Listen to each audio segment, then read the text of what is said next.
going on with my hair? It's gonna be really hard for me to, what? Yeah, a whole year went by. Poof.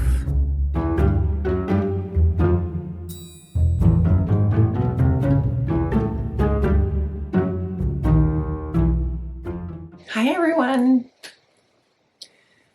It's me, Jess. Oh, I just checked my Instagram and people want me to film a 2022 goals video rather than a stats video. And here I was ready to do my 2021 stats. Oh, that would be bad. That would be like me not listening to my audience. Well, why don't I just do both?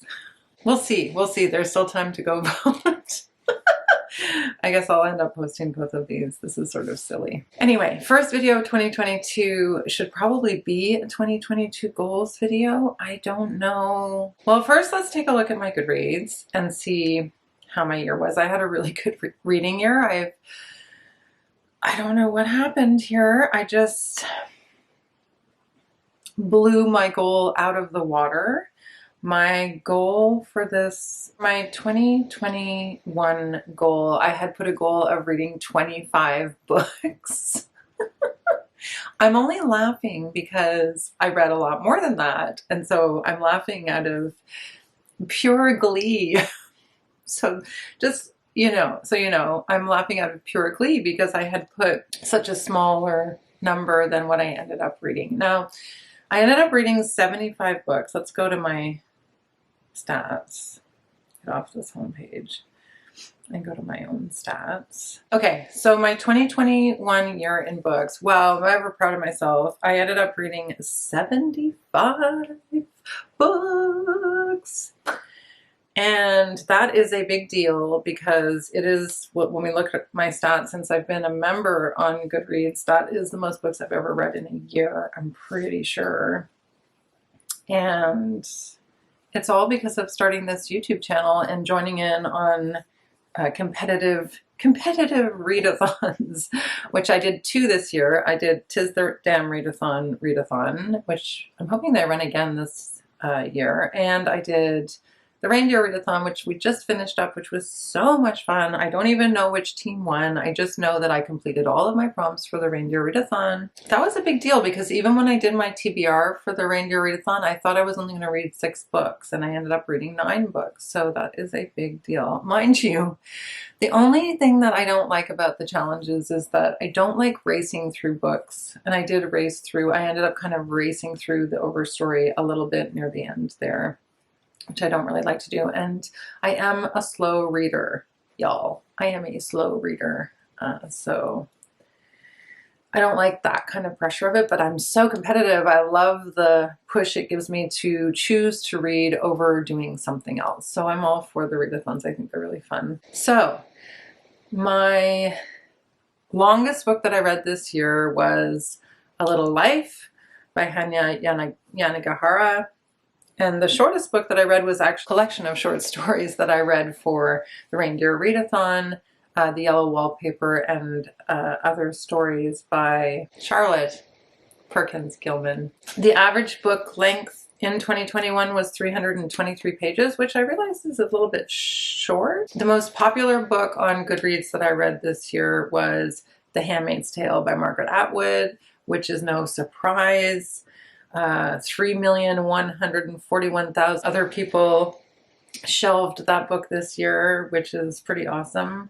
And then the least popular book I read this year was a book by an Israeli writer, D.A. Mishani, called 3. It was kind of a psychological thriller. Only 3,312 other people have read that book. So I think I'm doing a good range of, 3 million other people read the same book as you and 3,000 other people read the same book as you. So a nice range of more obscure books and popular books. I like to mix it up. I really like to read popular classics and popular contemporary fiction, but I also like to try to find little hidden gems or read some books and cover some books on my channel that aren't being covered by other people, just to give some variety for the people that are watching me and watching booktube in general. So here's the part where things get a little sketchy with my stats.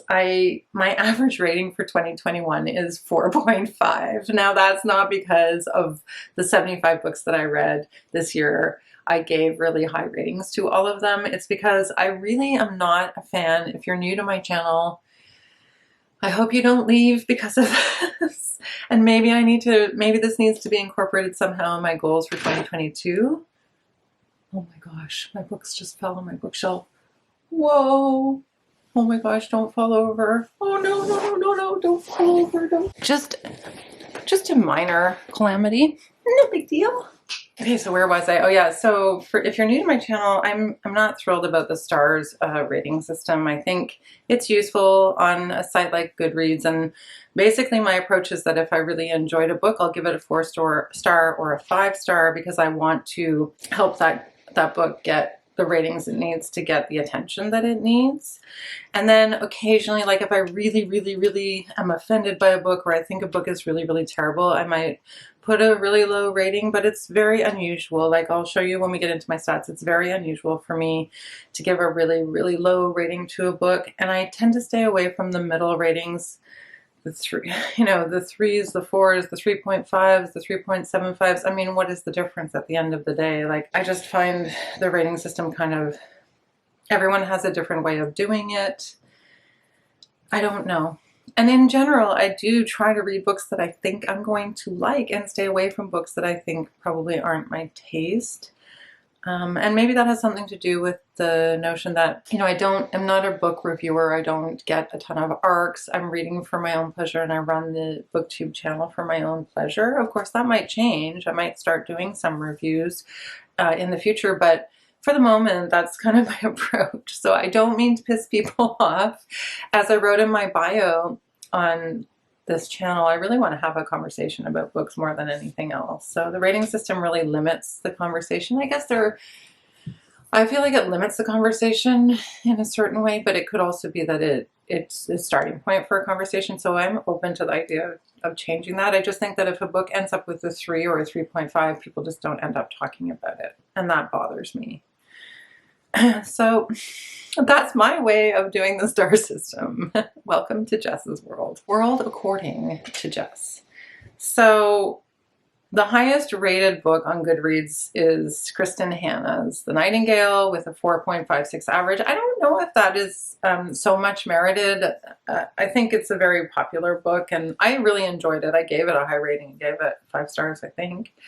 I don't remember if I gave it 4 or 5 stars, but I really, really, really liked it. So I understand why it would get the highest rated. And then the first book that I did a review of in 2021 was Anxious People by Frederik Backman. And I haven't been consistent in writing reviews on Goodreads. It's something that I've just found that this year I gravitated more towards filming than writing. It's something that I do want to think about for 2022 as a potential goal, like at least writing book reviews of my top 3 per month or something like that is a possibility. Or, during my wrap-ups, trying to incorporate some kind of a review. But it takes time and you have to make the time to do it, and I like to do it thoughtfully. So I know there's people who write like 1-sentence reviews. Maybe I could try doing that. But knowing myself, I would make it more detailed and a little bit more thorough. It's just my style to do that. And then, yeah, let's take a look at some of the books I read this year. Man, I read a lot of amazing books this year because it really was like a return, a renaissance period, a golden age, a return to reading for me. And it was all because of BookTube and also because of the pandemic. So just looking through these, I know it highlights the ones that you gave 5 stars to, but just looking through these, some standouts were, and it's funny how your opinions about books change, like when you get some distance from them. Like I wasn't in love with When No One Was Watching. I wasn't really in love with When No One Was Watching by Alyssa Cole when I first read it, but the more distance I have from it, the better I think it was, and the more it stayed with me. So like that one really stayed with me. Same with The Death of Vivek OG. The Trial, of course, like mind blown. Everybody should read some Kafka. everybody out there should put it on their 2022 goals to read Kafka. Start with a short story if you like. Ahab's Wife. I didn't really talk about that on my channel. It was a bit of an epic. How many pages is Ahab's Wife? Yeah, I gave it 5 stars. I really enjoyed this book, but I didn't particularly review it on my channel. So it's a long one. I think it's like 600 or 700 pages. Laurent Gaude, Le Soleil des Scorta, which was the only French book that I read, and it's actually a working translation from Italian. The goal was to read 4 French books for 2021, and I read 1. So I don't know if I'm going to set that as a goal again this year. I really enjoyed that read, but I don't know. I'm not sure if I will try that again. It's something that I'm considering. The Glass Hotel, which I really liked. Of course, Daphne du Maurier, Rebecca. I did some rereads of classics this year. I reread Wuthering Heights, which is really one of my favorite books of all time. It was amazing. I read Passing by Nella Larsen. It was my first introduction to Nella Larsen, and it was so good. I read it as a precursor to reading The Vanishing Half, and you can see more about me discussing that in my wrap-up. That was for the Tis the Damn Readathon, and yeah, I have another Nella Larsen, which I think I'm going to try to get to this year. Circe was not for me. I don't particularly like mythology, but I know that it was a really popular book. Kim Ji-young, born 1982, was great. Sharp Objects was super creepy. The Shadow of the Wind I thought was a little bit overrated. The Awasawa Murders I gave only a 2. I don't know, that book just wasn't for me. I'll Be Gone in the Dark, which I thought was so fantastic. Just so many books this year. I really enjoyed The Echo Wife. The Italian by Anne Radcliffe, the pioneer of Gothic novels, and I really enjoyed The Italian. I did listen to it on audiobook because it was a little bit dense, but I really enjoyed it. I'd like to read some more Anne Radcliffe this year. I think one of my goals for 2022, when I do film that video, I think one of my goals is going to be to read a second book by an author that I discovered in 2021.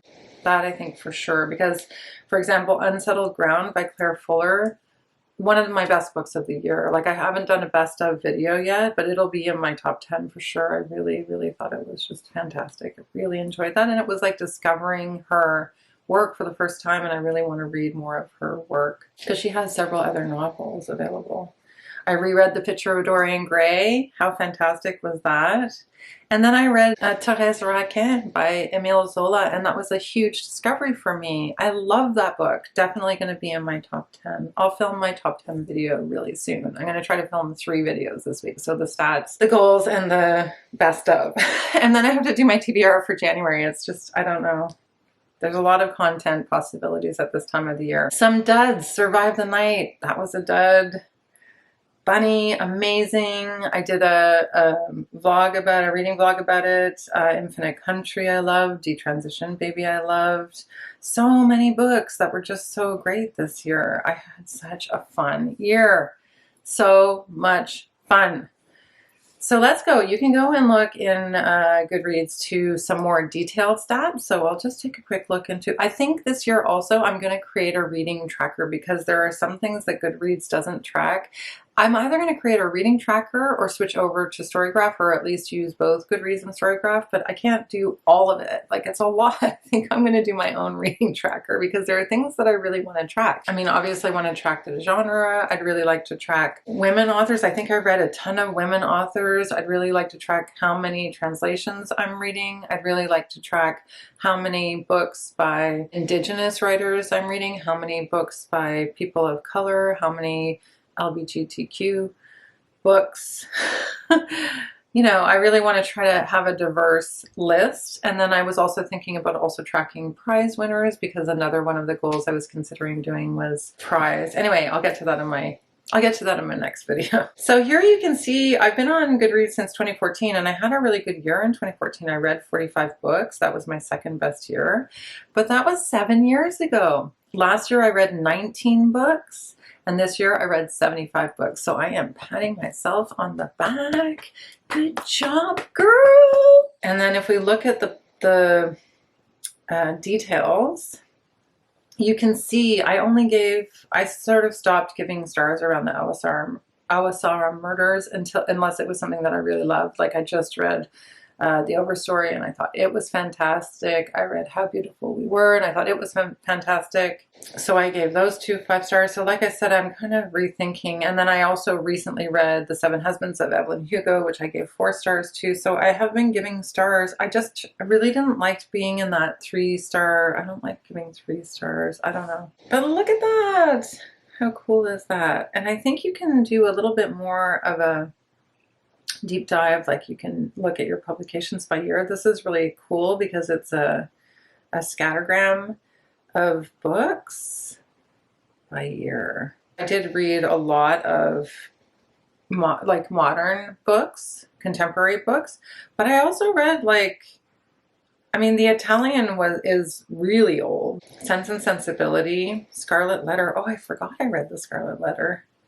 Thérèse Raquin, Metro Dorian Gray, a couple of rereads there. Room with a View. Oh, Frenchman's Creek. Yeah, I just read Frenchman's Creek for the Reindeer Readathon. Well, it's going to be hard to pick my best of this year. It really is. I read so much great stuff.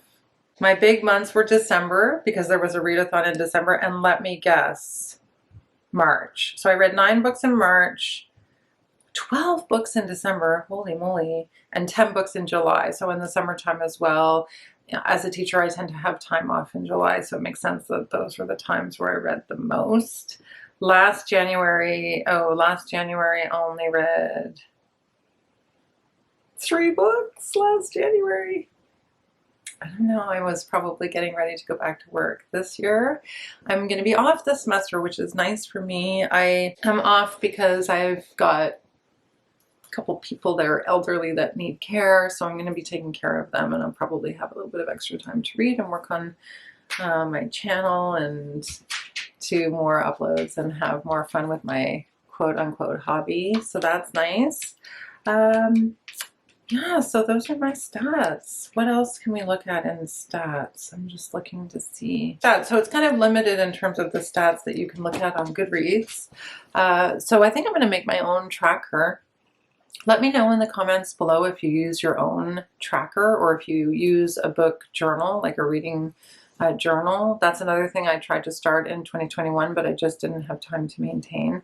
I do think that I'd be more consistent in keeping something that I fill, like a form that I fill in maybe through Google Forms or online or an Excel sheet. I think that I would enjoy that because I really like stats and I like to look at graphs and I like to look at pie charts. So that's kind of up my alley. Stats are definitely up my alley.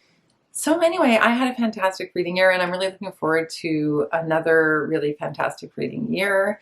And I look forward to sharing it with you. I started this channel last March and was pretty inconsistent with it, but this year another one of my goals is to be more consistent with my uploads on the channel. And yeah, thanks so much for watching. Thanks for hanging out with me in December. If you joined me in December, welcome to my channel. It's so nice to have you here. Thank you for spending your time with me.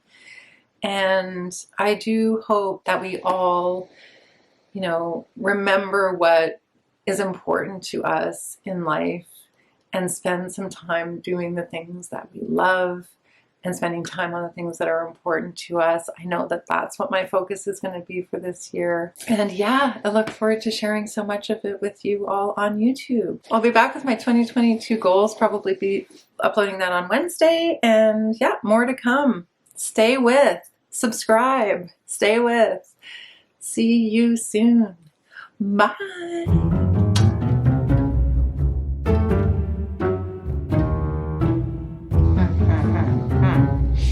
Thinking on the fly she is.